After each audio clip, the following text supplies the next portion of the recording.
The Locked On Podcast Network presents the College Sports Big 3 in 30. The three biggest stories in college sports. From our local experts at the Locked On Podcast Network. We bring you the real story, why it matters, what's next, who wins the big game, and more, all in 30 minutes. The College Sports Big 3 in 30 starts now with the biggest story in college sports. You are Locked On Bama, your daily podcast on the Alabama Crimson Tide, part of the Locked On Podcast Network, your team every day. The really not good performance last night on the road, that was not good. That was ugly. It was really bad. And a few things we can just go ahead and get out of the way. First of all, another horrid start. It's 12-0 before you can even blink. I'm staying at a hotel in Mississippi, and they don't have SEC network, so I had to scramble to. I got here just in time, scrambled to get online very quickly, then get my ESPN app running. And by the time I got it all clicked up and running, it was already 12-0. And I was like, "What in the world is going on?" And of course, we started that way 9-0 against Auburn, and these slow starts are killing us. But now that's 2 games in a row. We've never had the lead, and I don't even know what to say about that. This team is too good to have 2 things like that happen against. Against Auburn is one thing. They're the number 1 team in the country. Missouri's really good, but to never, ever have the lead, I don't know, Michael. Yeah, so a couple things. So let's not lose sight of the fact that these two are 2 of the best teams in the conference. We already know how good Auburn is. Auburn is great. Alabama played tight. We can admit that. And Auburn is a more consistent team. Alabama is just, you see the highs and you see the lows. You saw the lows last night, especially on defense. And I don't understand the slow start. They had the lineup change. We were getting a little more excited. I guess because of the lineup change, I don't know. They went back to being careless with the ball. I don't understand what happened with the defense. But remember, Missouri is one of the teams that beat Florida. So this is a good team. They were ready for Alabama. It was a jacked environment for a midweek game. Still no excuses for the way Alabama played on defense. The offense actually came back and played a little bit better. But again, I don't want to harp too much on the defense. And again, you're still talking about a team that's 21-5 and 10-3 in the SEC. They have to right the ship, though, because again, you cannot let this thing tailspin. This is a critical moment with the stretch that you have coming up. So I don't know what they're going to do these next couple of days to hopefully do a little bit better on defense, but that is definitely a glaring concern. Your backcourt defense. Look, we know Alabama doesn't have the most physical guards. They're small, they're undersized, they're not twitchy. But again, we got to do a better job on those switches. We're leaving way too many people wide open for threes. I'm going to also say this. I was prepared to tell everyone that, hey, y'all, this is not Jimmy Stein, because I assumed Jimmy Stein would be the name there.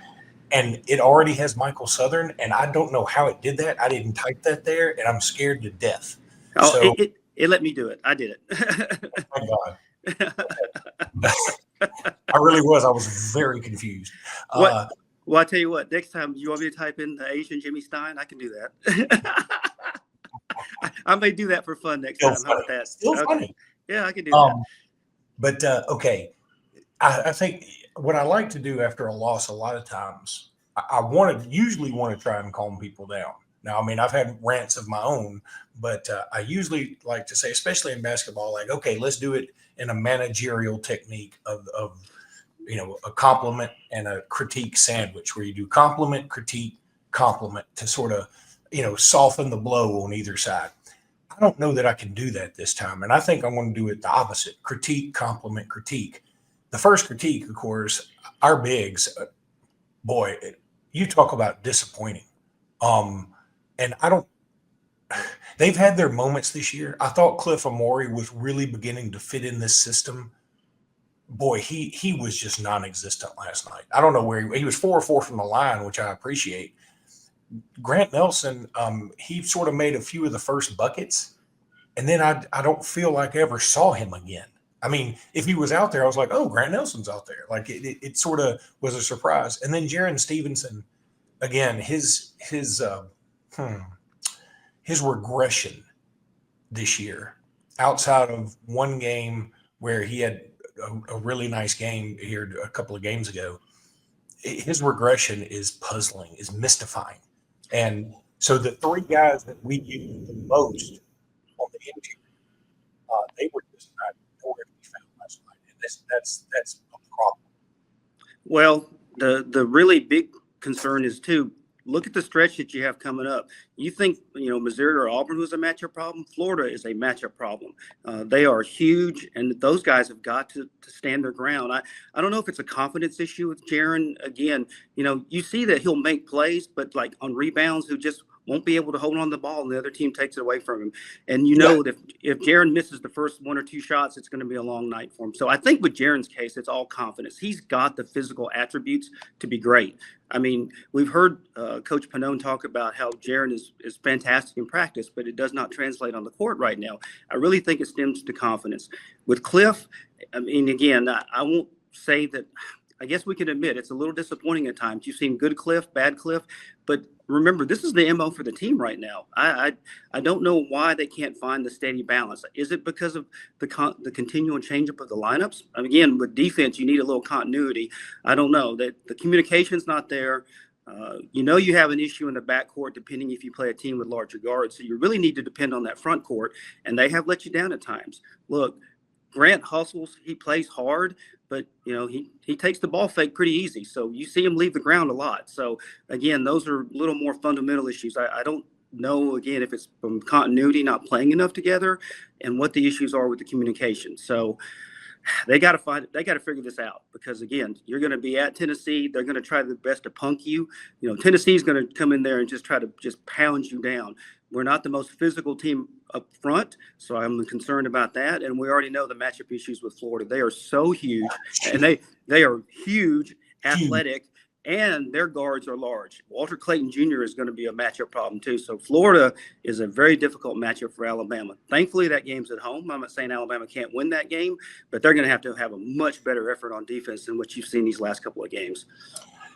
I think that's a great point about Grant Nelson. He goes for every pump fake, it seems like. I mean, there were several and one opportunities. I think there were two in a row where the foul was on Grant later in the first half last night. And I'm looking at the stat sheet, and it's worse than I thought. I mean, a lot of times I like to go into this sort of blind so you can see my actual reaction as the stat sheet. First of all, Cliff Amore only played 15 minutes. He was 0 of 2. 4 from 4 from the line, but only 2 rebounds. Grant played 18 minutes, 3 of 5 from the field, which isn't awful, but and 2 of 2 from the stripe, but only 3 rebounds. And then there's Jaron Stevenson, who didn't start, but played more minutes than either one of them with 22. He was 1 of 2 from the field. The 1 of 2 was a 3-pointer. And then he had 4 rebounds. And Aiden Sherrill, I thought Aiden Sherrill, in the 6 minutes he played, he was as productive as any of the other guys. So Aiden Sherrill, who didn't play against Auburn pretty famously, I thought he came in and gave 6 good minutes. Now, look, going into this game, I was thinking this is a good game for us. One way or the other. I like going on the road after losing at Auburn, being disappointed, being crestfallen, and you go on the road and you try and recapture your swagger. And they didn't do it. They just didn't do it. I love going to live events, whether it's sports, music, theater, or comedy. Imagine going to the big game this Sunday. That's what a lot of the people around me here on Radio Row are going to do, and the fans who are coming to New Orleans. Gametime has a new feature called Gametime Picks that makes getting tickets for your favorite live events even easier. Gametime Picks filters out the fluff to show you only incredible deals on great seats, so you don't have time searching. Inspiration makes it easier to save more on sports, concerts, comedy, theater, and take the work on tickets. Gametime. Download Gametime app, create an account, and use promo code LOCKEDON for $20 off your first purchase. Terms apply. Again, create an account and redeem code LOCKEDON for $20 off. Download Gametime today. What time is it? Gametime. The Auburn Tigers found a way. They take down Arkansas. You are Locked On Auburn, your daily podcast on the Auburn Tigers. Daryl, this was far from Auburn's best game of the season. Honestly, one of the worst performances that they've seen, but they still find a way to win, and that's what this team has continued to do all season long. Yeah, there were a lot of things that we were concerned about. First of all, the residual effect of hangover from the Alabama game, Auburn being a little bit emotionally flat, Arkansas coming in here very, very desperate and needing a win. And they played that way. Listen, Arkansas's got 3 really good guards. Their backcourt is really good. And they showed tonight. They got to the basket a lot at will. And if Auburn wouldn't have settled for a lot of 3-point shots, I felt like they could have gotten what they wanted inside, Zach. But they settled. And despite settling, and despite shooting under 40%, they made plays down the stretch when they needed to, hit free throws. And that's what elite teams do. They win when they're not playing their best. Yeah, I didn't love the offensive approach in this game because of how the game was called. They were letting folks get physical around the basket. And to me, I wish they would have said, hey, Janai, hey, Chaney, hey, Dylan, just go get to the rim. And it seemed like when they tried that, it worked. But I don't know, there was a lot of lazy passing on the perimeter. And sometimes I wish they would have just put Janai in an ISO situation and say, hey, go cook. They're letting y'all play. Yeah, Arkansas wasn't hitting threes either, but I think they realized that that was not going to be their game tonight. Sure. So they started going back inside and getting to the foul line. At one point, it was an 8-3 foul differential in the second half. And then once Auburn figured that out and started going to the basket with about 2.5 minutes left to go in the game, they went on another little mini run, about a 7-0 run. And that was the differentiator in the game. That iced the game. Chad's free throws, Denver's free throws. But, Zach, they kept trying to hit three. They were 0 for 11 at one point in the second half at three-pointers, and they kept shooting them. And I get it. You sometimes want to have shooters shoot and shoot your way out. But when you have a decided advantage down low and Arkansas is not guarding you on the block effectively, I hate that they went away from it and settled. But lesson learned in a victory, right? They played pretty good defense on that Z guy, that big Z. They made him try to do everything from the perimeter. He sucked shooting the basketball tonight. He had 2 air balls and was short on everything. Very good defensively on him. But, man, Arkansas's got 3 really quick guards, and Auburn had a really hard time keeping them from getting to the basket. Yeah, I don't know. I think there's 2 ways to look at this. One, I think it's okay to be disappointed that Auburn didn't look like the number 1 team in the country. I guess they really haven't looked like the number 1 team in the country over the last 2 weeks, with the exception of the game at Tuscaloosa. And thank goodness that they did in that game. But on the other side of that coin is, okay, like, this team is number 1, by far has the best resume in college basketball, one of the, like, a historically good resume, and like, they're not peaking yet. Like, they still have so much to get better at. And you've talked about, it's better to learn from close wins than it is, close losses. And we haven't really seen, I don't know, this is one of the lazier games that I've seen from Tahad from a passing standpoint. And I think this will be good coaches tape for Bruce Pearl in situations like that. Yeah, I agree. I think that Tahad was lazy passing the basketball. I think that Chad Baker-Mazara at times was a little bit lazy passing the basketball. Auburn got complacent sometimes. They weren't as crisp with ball movement. They weren't as disciplined when they tried to feed the ball down low. It was a little bit sloppy. Look, that being said, here's what I look at in a situation like this. Arkansas came in here. They had a game plan. They executed, and it still wasn't good enough. This is a team that went into Rupp and beat Kentucky playing a similar style. They wanted to keep the game in the 60s. They did that. And still Auburn by 7. And that's what I said earlier in the year. Auburn only shot 38%, only scored 67 points. But guess what? Defensively, they held Arkansas to 60. So they come away with a W. Yes. Look, just win it. We talked about this before, and I do think you and I disagreed maybe it was Ben that disagreed with me. But I thought this had a lot of aspects of a trap game where you looked at what they did this past weekend, and then it's like, okay, I had breakfast this morning with John Neighbors, who I think you're sitting close to. And he's like, look, from an Arkansas point of view, it's like, I hope y'all are still just jacked up from Saturday's win. And, you haven't quite moved past that yet. And it kind of looks like that's what that was, where it's like, okay, this is just a sluggish game. We don't have to be as crisp. Arkansas's not as good as us. And it almost cost them, Daryl. Yeah, it really did. I mean, that scared me because I know Arkansas is dangerous because they're talented. There are some teams that their record is who they are from a roster management standpoint, from a talent standpoint. Arkansas's record is a little deceiving. People forget they also beat Michigan earlier in the year in December, who's ranked number 12 in the country on a neutral on the road floor. too, I think. I don't think that was in Fayetteville. No, I think it might have been in a tournament. Maybe it was a neutral site game.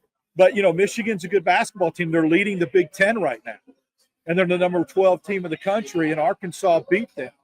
Yeah, it was in the Jimmy V Classic. There you go. So, that's it. This is not a win that should be I mean, it seems to me that Auburn plays a little tighter at home, other than that Oklahoma and Mississippi State game. Lately, they've played a little bit tighter at home in front of this crowd who was electric tonight. But again, Auburn didn't do what they needed to do or what they should have done, and they still came away with a 7-point victory. I think, we don't need to lose sight of that. That's a little frustrating, though, that you realize something's not working and you continually do it. And again, something else, in a very close game, Zach, you don't need to get teed up if you're Chad Baker-Mazara before the end of the first half. Yeah, I know it's really easy to call out Chad, and a lot of people are doing it. And the result, he needs to quit getting teed up. No question about it. I don't know if a smile really warranted the technical. Like if he would have elbowed somebody, or if it would have been something like stepping over a dude, absolutely. I don't know if I really care if he's smiling at people. Well, I can give you the whole context of this, and it'll help. Okay. This is where it's really cool being here. The fadeaway jumper he hit on the trip before, he turned around and said something to Arkansas's bench. The referee warned him. He said something to him coming down the floor. Okay, so you've been warned then. So you got it. The next time down he hits the three, he smiled, stared at the bench, and did his jersey like this to the Arkansas bench. Now, that in itself is weak to get a technical about. Yeah. But when you just get warned on the trip previously down the floor, all I'm saying is you have to be careful. Don't give the official a reason after he's warned you to do anything like that with 30 seconds left to go in the half. I get your point. In a vacuum, it's weak. But after getting warned, anything you do like that is going to be perceived as taunting, so just stay away from it. Don't take the chance. Do you think Bruce is sitting him down after stuff like this and saying, like, hey, Chad, this is larger than you. This is about the team. This is about something historic.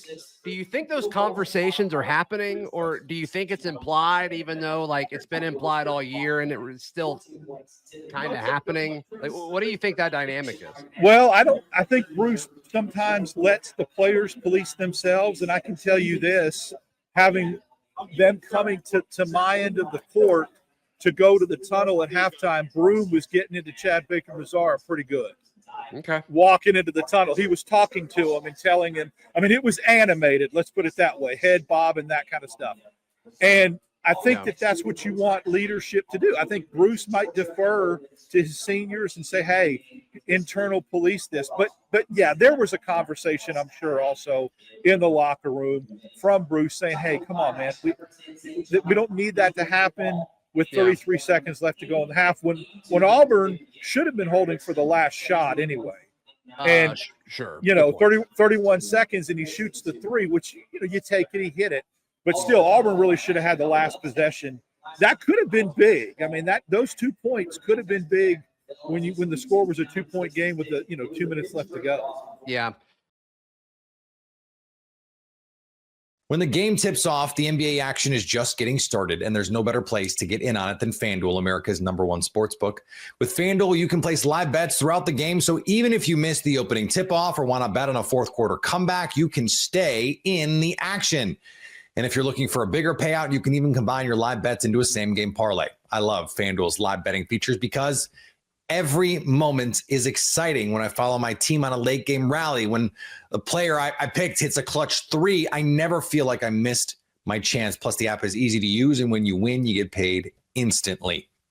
The NBA back in action, and now is a great time to get in on some late night lines. The Suns, 2-point favorites on the road against the Spurs and the Lakers. 4-point favorites in Portland. Right now, new FanDuel customers can get $150 in bonus bets if your first $5 bet wins. Just visit FanDuel.com to join today. That's FanDuel.com for your shot at $150 in bonus bets. Make every moment more with FanDuel, the official sports betting partner of the NBA. You are Locked On Blue Devils, your daily podcast on the Duke Blue Devils. Part of the Locked On Podcast Network, your team every day. Big time win for the Blue Devils last night in Charlottesville as Cooper Flagg, Con Knippel, and Isaiah Evans each score 17. They win. They're now 15-1 in league play right now as the number 3 team in the country. But I'm sitting here wondering, Kevin, is this the story that Duke was able to pick up a win? Or is the story immediately shifted to what's going on with Maliq Brown? How does that impact Duke moving forward? No, Maliq Brown is the biggest story coming out of this game. And thanks for having me on, JJ. Hopefully, at that time of year, you could kind of hear it a little bit in my voice, but hope it doesn't impact your audio too much. But no, Maliq Brown definitely quickly became the biggest story coming out of this game. I think, don't get me wrong, look, it's great that the 3 freshmen scored 17 points and kind of everybody else looked really good out on the floor. But let's call a spade here. Virginia's not that great. Virginia has struggled, especially offensively this entire season. We can go on a whole nother podcast episode about kind of what I thought about Tony Bennett's exit and kind of how that process all unfolded for Virginia this year. And that kind of, in my opinion, torpedoed their season. I don't know how much better they would be with him on the sideline, given this makeup of the roster, than what they have right now. But it was a little concerning kind of just seeing how the injury unfolded and how it was a non-contact injury and the way Maliq Brown deflected the pass. It wasn't like it was a 95-mile-an-hour fastball coming at him and got him in the wrong part of his shoulder. It was kind of just your standard near midcourt pass that he just got a fingertip on and kind of like his shoulder gave out on him. So I know John Shire has said it is a dislocated shoulder.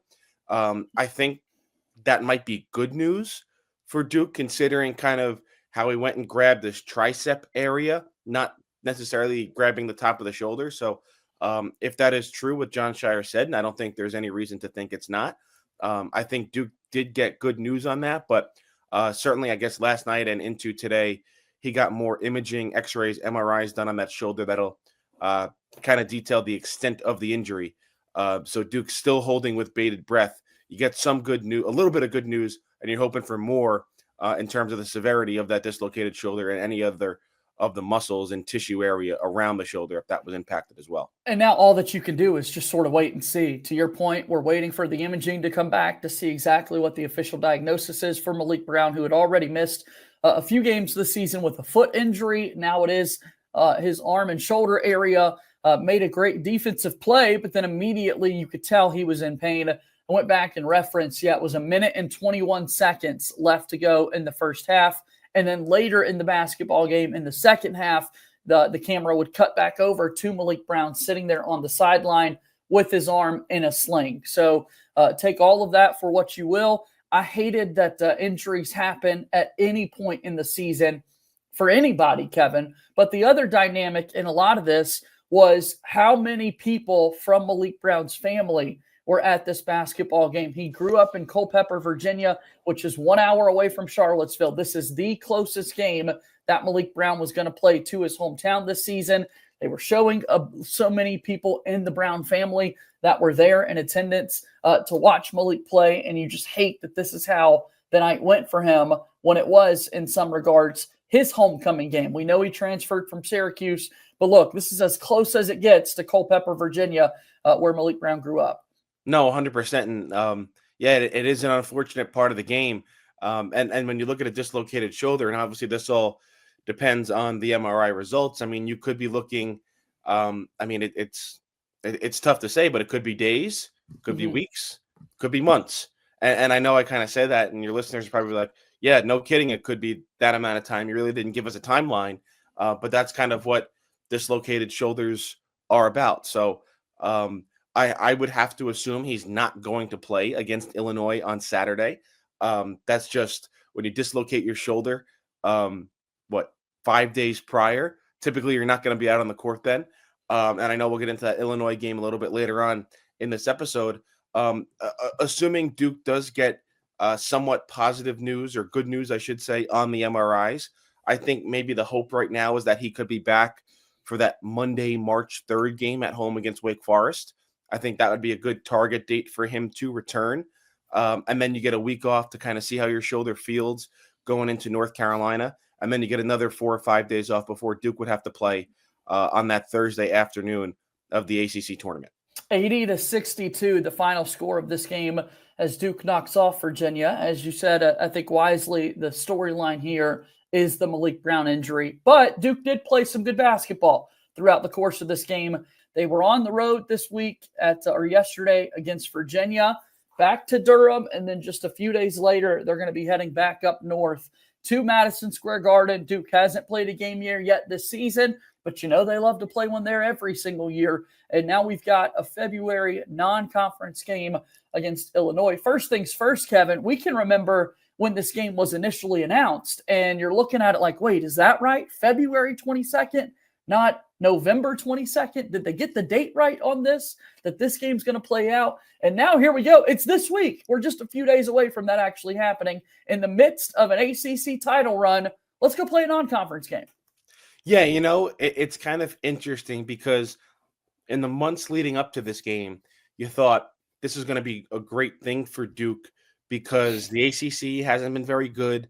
You played Louisville when they were still searching for stuff injury-wise early in December. You did get tripped up in a game against Clemson. You haven't really been tested all that often in conference play. And you see Illinois, and you're like, all right, we'll get tested in late February, heading into March. It'll be perfect, kind of the perfect segue, plus a game at North Carolina going into the postseason.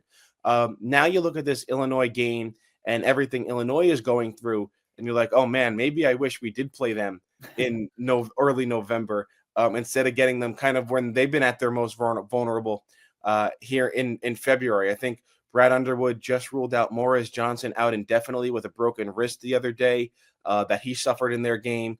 They've been kind of going through some things right now as a team. I think their center is recently back. He was dealing with an illness and he was out for a couple of games. So it's certainly an Illinois team that is still certainly capable of winning this game, but certainly trending in the wrong direction.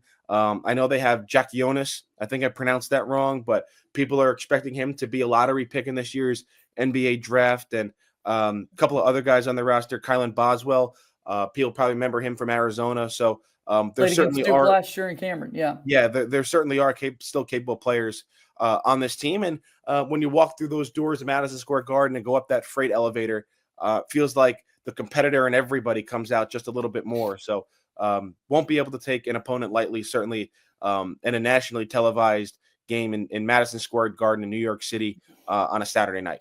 Nobody is the SEC this year, right? Nobody has reached that level with the depth of the SEC, but the Big Ten has always in recent years been known as one of the stronger conferences. And if you're just looking for kind of intrigue alone in this one, you may see the game tip off and you're going to see number 3 next to Duke because they're the 3rd best team in the country, according to the AP poll. Illinois is not ranked, but yet when you look at the metrics with the 17-9 record, you look at something like KenPom, they're number 20 in the entire country, Kevin. No, certainly. And I think a lot of people expected them to kind of get a win, kind of just to be frank, this weekend against Michigan State. And we're looking good there for a while and kind of just fell apart in the second half. I think they got outscored by 20 in the second half after having a lead at halftime. So, I'm interested to see this game. I'm interested to see Illinois. I mean, I still think they're safely in the NCAA tournament, but a win over Duke obviously goes a long way, not only into solidifying your spot in the NCAA tournament, but even improving your seeding in the NCAA tournament. And for Duke, I'm pretty sure Illinois is still, especially on a neutral floor, is still high enough in the net where this will be another quad one game for Duke. So I don't think they'll be able to track down Auburn for the number 1 overall seed. I certainly think there is room for them to climb up for the number 2 overall seed. And that would obviously give them the path of, I wouldn't say of least resistance, but in terms of location that they would prefer, playing their first 2 games in Raleigh. And then if they were to advance to the Sweet 16 and the Elite 8, being in the East region and having to come back up to the Northeast area and play in Newark, New Jersey in the Prudential Center for those 2 rounds. So I think Duke is on that path right now, and their fate is in their hands, especially after you saw the NCAA selection committee top 16 seeds reveal last weekend. Duke and Illinois. Duke is 5-3 all time against the Illini. The last time they met was the 2020-2021 season, where Duke does not make the NCAA tournament. They played one another inside Cameron Indoor Stadium with no fans in the ACC Big Ten Challenge, and Illinois beat Duke by 15 points that day. So for us Duke fans, because nobody on the roster was a part of that game, but for us Duke fans, it's an opportunity to kind of get back and that sort of thing.